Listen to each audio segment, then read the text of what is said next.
What matters to you matters to us. Drop in today to experience the PharmaSave different. New research is finding the homeless become worse off after they move to Vancouver's downtown Eastside. This is an SFU study providing evidence for the first time on this. It also says that many of the homeless are moving to Vancouver from other parts of BC and beyond. To talk about these findings, we're joined now by Dr. Jana Davidson. She's with Doctors of BC and is a Psychiatrist-In-Chief with BC Children's Hospital. Dr. Davidson, hello. Hi, Jeff. How are you? I'm not doing too badly at all. This is very interesting. This is what surprised me was that this is the first time we've seen evidence of this. Well, it certainly is surprising. It's not uncommon for there to be drift to major urban centers where there may be increased access to resources from smaller centers, and I think that's seen around the world.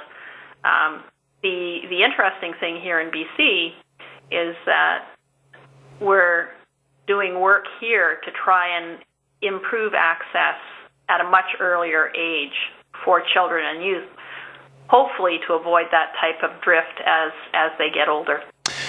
Does that need to then be targeted in communities outside of the Lower Mainland, other cities in BC, Prince George, Kamloops, Cranbrook, places like that? Absolutely. And in fact, I'd say beyond even some of those larger centers, there's been some very great work happening in British Columbia, supported by Doctors of BC, the Ministry of Health, the Ministry of Children and Family Development, and the health authorities, called the Collaborative for Child and Youth Mental Health. And that's been looking at improving access to services for children and youth in their home communities throughout the province. And as of now, there are 65 local action teams around the province of BC working together in these communities to improve access to services.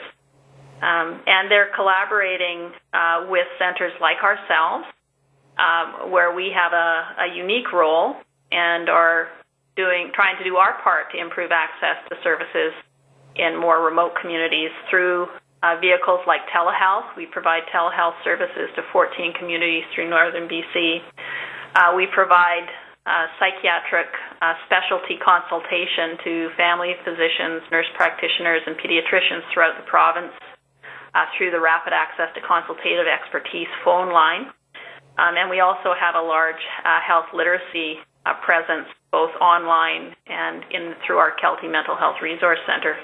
So there's been a lot of work going on provincially to try and intervene much earlier so that young people can stay in their home communities and feel supported closer to home.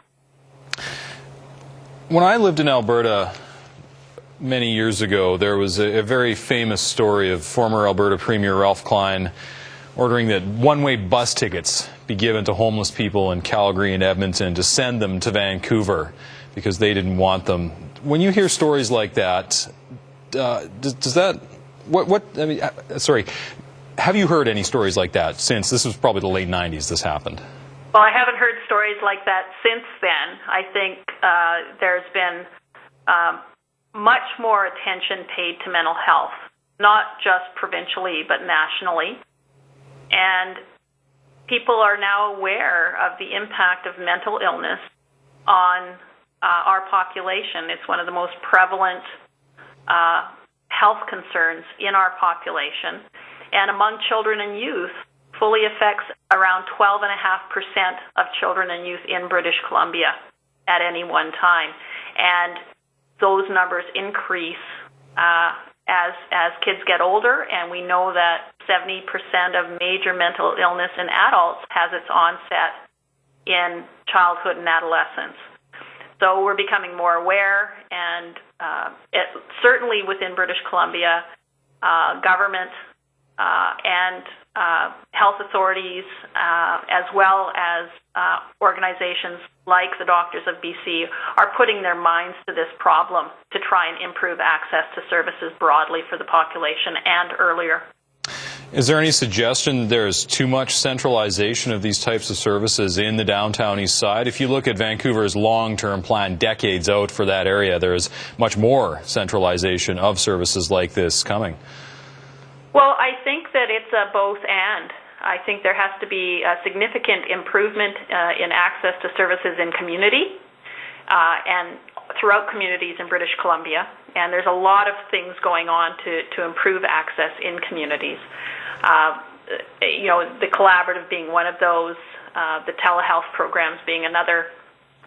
But there's also attention that needs to be paid to the population in the downtown Eastside and in major urban centers more generally, because we know that that's where a big population base is, and we can't pull services from that area either. So I think it's both of those things need attention in order to more properly and effectively support people with mental health and substance use concerns.